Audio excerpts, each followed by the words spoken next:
small sizing means it's not tens, jacks, queens. It's like aces, kings, or like a 9 or some connectivity. And I think that we still just want to jam.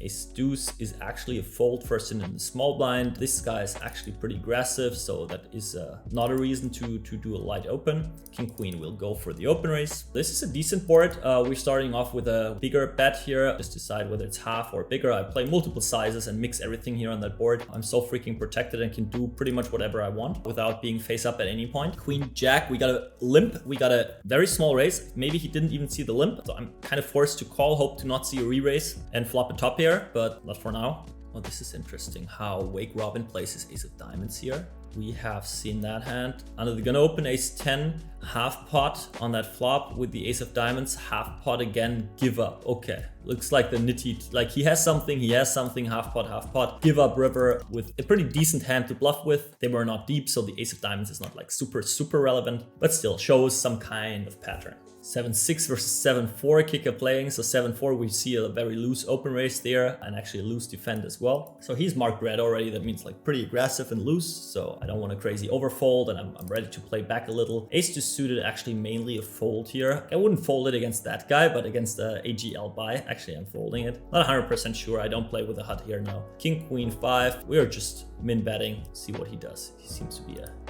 honest guy as well. Getting him to fold anything is good. Jack 10 on 8-6-3, multiple options here. I could use a big sizing. I can use a small sizing. My hand is more interested in using a small size, doesn't want to build a huge pot. Actually, I rolled the check back, which is also fine. Not my board. I think I can stab again now or not, and I rolled again to not stab. And this here high frequency 3-bet that ace 4, but I rolled a call, and here oh, this is interesting. Like 2.3 feels like so freaking bluffy, but I will fold my nut low. Like my hand doesn't have anything going for it that I find a reason to make a raise here. I mean, I can obviously not call. Ace 5-4, I will start mainly by betting big. It's like this is my board. The deuce X, 3X connectivity, the connection with like just with the 4-5, like any 6, 7, 8 turn is crushing for me. So I want to go a little crazy here as well. And now it's important to not overvalue our 2-pair, but like I would check back that 2-pair very often. It's bottom 2-pair. That's not super cool, but I can use sizing like that, especially with the ace of diamonds,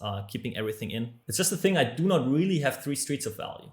Just kept options open in a way. Jack 9, sometimes c-bet, sometimes check. This board I play mix on the flop, going for the check this time. Kind of an okay card here. Open-ender plus overcard. With pure gut shot, I need to fold here now, and now I think I still have a call.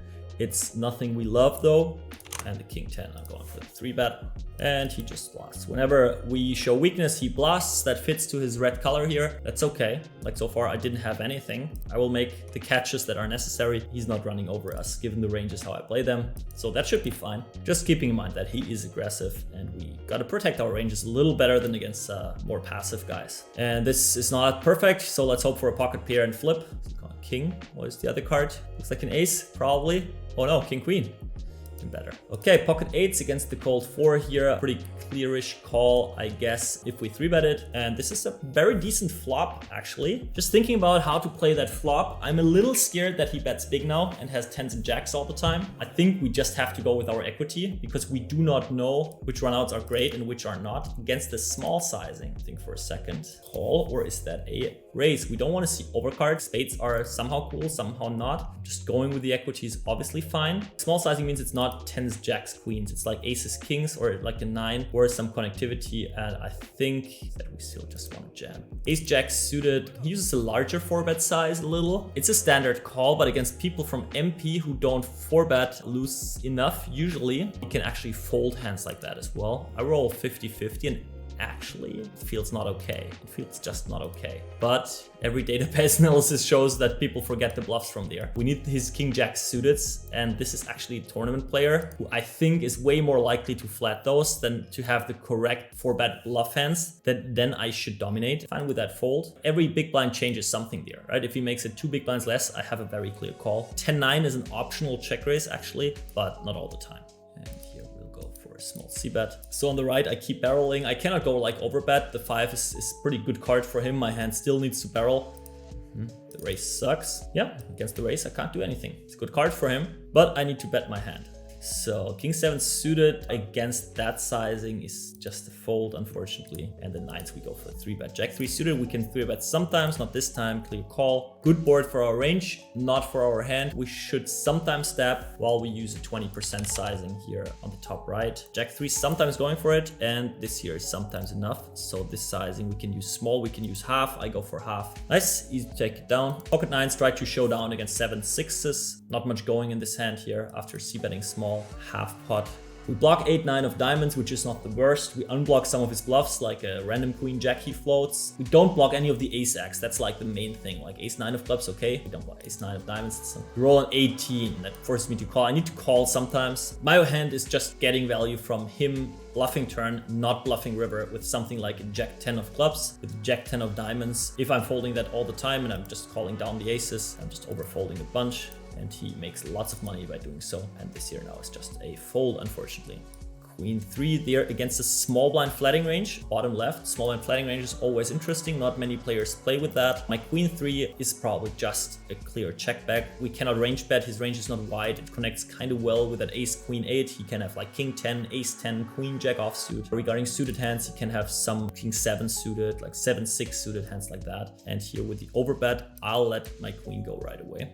And that king of spades is one that I can sometimes go with on the turn, but it is at the same time the first to give up on the river, blocking his spade folds. So it's yeah, pretty clear river give up. Ace 5, the turning the ace. Queen 6 deuce is a very good board for me. I can see that very high frequency here. Ace jack of hearts is decent. I'll go with like a large sizing for a 3-bet pot, half pot, because he doesn't have deuces too often. Sixes just sometimes, so he didn't flop too many sets and has way more of the in-between pocket pairs that I attack with that sizing, or that I just charge. So that's the sizing I like the most here. I just did 4-bet pocket jacks here. Button versus small blind against Clanty. Luke Johnson, yeah, went for a 10% c-bet on that flop. Ace 5 4, and he snap folded, so not that interesting. Okay, let's actually put that 1k aside and get the 5k here to have some high stakes going. And then we can maybe focus a little more on the action there. Have a look at the players as well. One guy who is sitting on every table is Luke Johnson. He's very good. He's a run once coach. He has another poker coaching like school. Yeah, he's Clanty on Stars, if you've ever seen or heard of him. Very solid, good player with like a little special style that forces you to start thinking every now and then. He flats the small blind. He uses very tiny 3-bets in position. That just changed everything a little. On the top left, this guy 3-bets rather small here now. Ace jack is usually not a flat, but against a recreational player who actually slows down a lot, I still have to call that. And against this, yeah, I have a gut shot, but only 3 outs to the nuts and he bombs it. It's just a fold, unfortunately. So happy to not see the king. I hope you enjoyed this video. If you want to support the channel and stay always up to date, then leave a subscribe here or check out our next video.